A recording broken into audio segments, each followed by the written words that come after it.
getting rid of the Iranian regime in the broad scheme of things can't be seen to be immoral. They're trying to get rid of a regime that murders its own people, that has genocidal intent.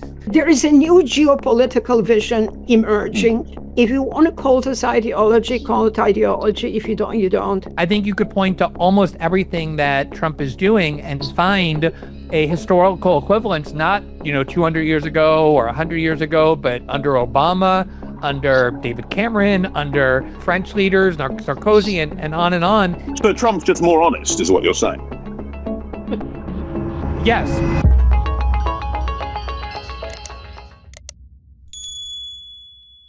Let me pick up on the point you were saying there with Glenn, which is the suggestion that people perhaps are moving away from the forums, we're moving away from the ideas that there should be rules, ideology, whatever you want to call it, ways of dealing in a non-Hobbesian way.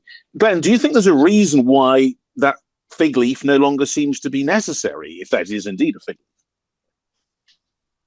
leaf? Yeah, I guess the question that we are all talking about in different ways, and maybe we're not very far apart actually in our view of them, is whether a fig leaf is desirable if the fig leaf is just disguising and the primary purpose of it is to obscure or to mask the actual evil that's taking place behind it. In other words, we can have a set of rules to which we aspire, and the fact that we don't perfectly adhere to them, which I think we're all agreeing we most certainly don't, can nonetheless be something, can be an aspiration that's nonetheless valuable.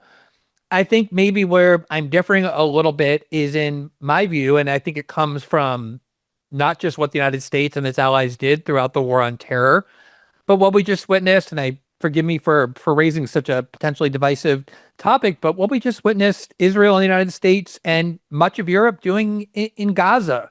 Where were the international rules-based order with that? Where were these international tribunals? Where were these philosophical values to which we all adhere in the United States and in Europe? This was not during Donald Trump's administration. This was almost entirely during Joe Biden's, with the support not of right-wing populist governments in Europe, but centrist and even center-left governments in Europe. And so I certainly don't want a neo-Hobbesian view that I advocate for, where I say, look, let's just forget this whole idea of rules.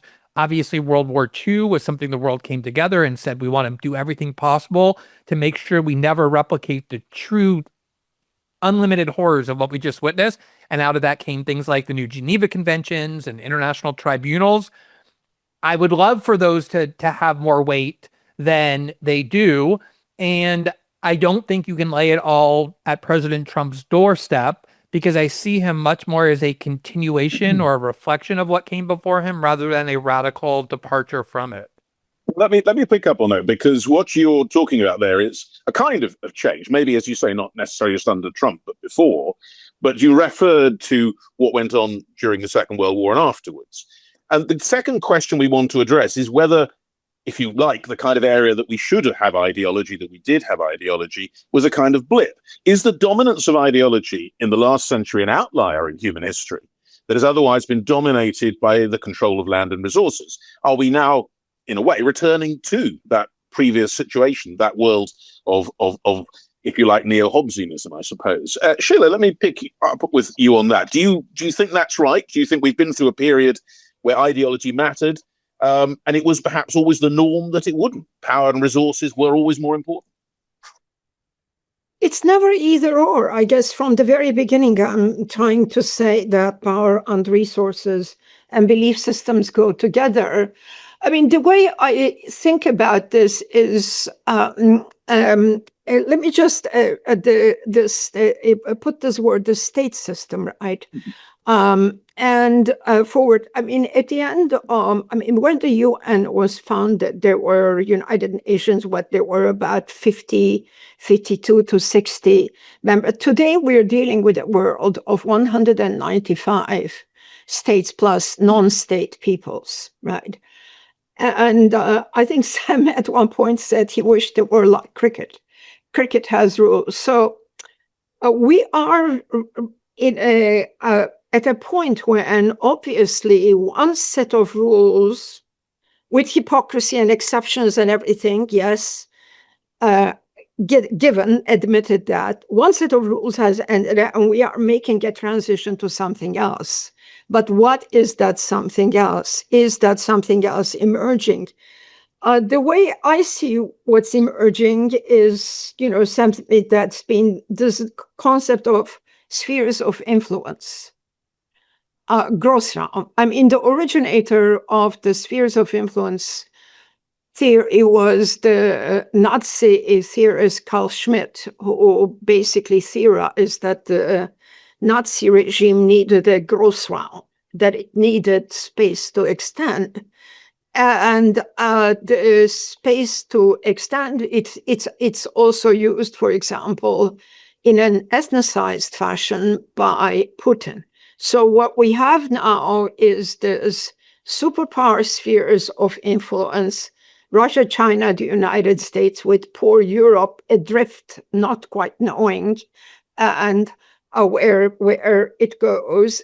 And there is a re-ethnicization as well that is going on. So what I see as it's not the end of ideology, it's the emergence of a different form, of a different kind of ideology. I mean, listen to Marco Rubio's speech. It was the most revanchist, triumphalist speech of Christian colonialism. He didn't even say Judeo-Christian, which I never quite like because I don't know what that hyphen means. But, it was unbelievable that he just basically justified conquista of, the Americas. And this is a different language than Biden. Biden's mistake was not being able to psych out Benjamin Netanyahu's hypocrisy and cleverness. And Biden was a committed Zionist. He came from a different generation. And I agree with Gretton that the Democrats and Biden made in many mistakes. I was with Bernie Sanders. I wanted restrictions on military aid to Israel and severe military aid. So it's not as if everybody in the United States, thought alike. But to summarize my point is that there is a new geopolitical vision emerging. If you want to call this ideology, call it ideology. If you don't, you don't. But this new geopolitical vision is spheres of influence plus some kind of civilizational triumphalism. All right, let me pick that up with Glenn, because it's interesting the point Sheila's making there, that my question is, well, did we go through an ideological period and went out the other side? She said, no, we're moving to a different sort of ideology, the ideology of spheres of influence. Whether or not that's an ideology, I suppose, is an interesting question. What's your take on that, Glenn?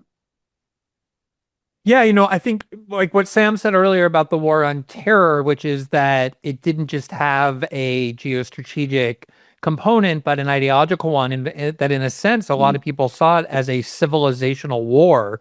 Obviously something that well preceded Donald Trump or the abuses of the last several years, I think is notable. And I would also add that one of the examples, I was on I did a couple of events earlier today about topics similar.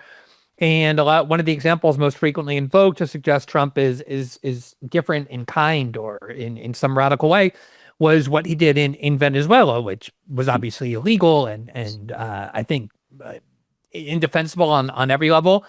But it reminded me very much of what I watched George H.W. Bush do when he invaded Panama and killed a lot more Panamanians than Trump killed Venezuelans, and did essentially the same thing. Took out Manuel Noriega, the leader of the country, brought him back to the United States to stand trial. I mean, almost an identical act. And that was by somebody, George H.W. Bush, who was considered the ultimate transatlanticist, the ultimate believer in post-World War II global institutions, the rules-based international order, which he invoked in the war against Saddam Hussein in Kuwait.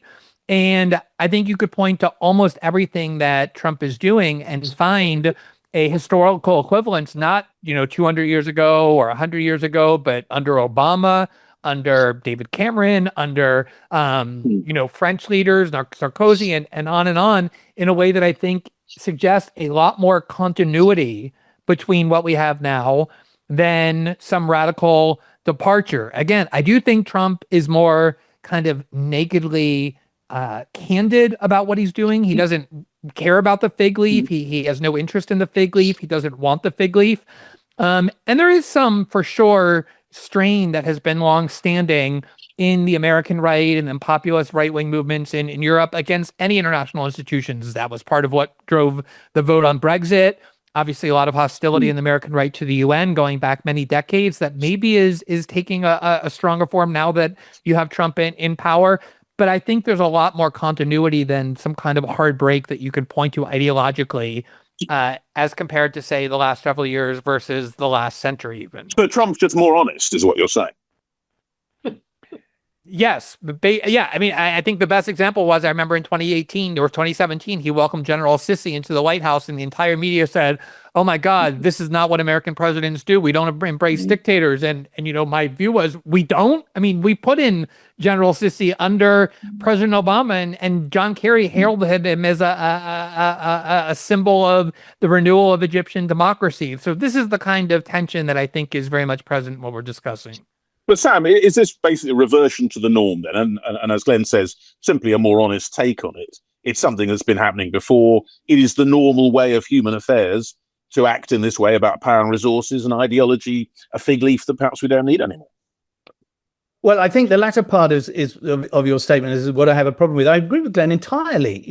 Donald Trump has weaponized honesty and hypocrisy to his own ends. He's simply saying, I'm just going to, sue me. I'm just going to behave like American presidents always do. And he's not even wearing a fig leaf, which is a vision that I can't get out of my head.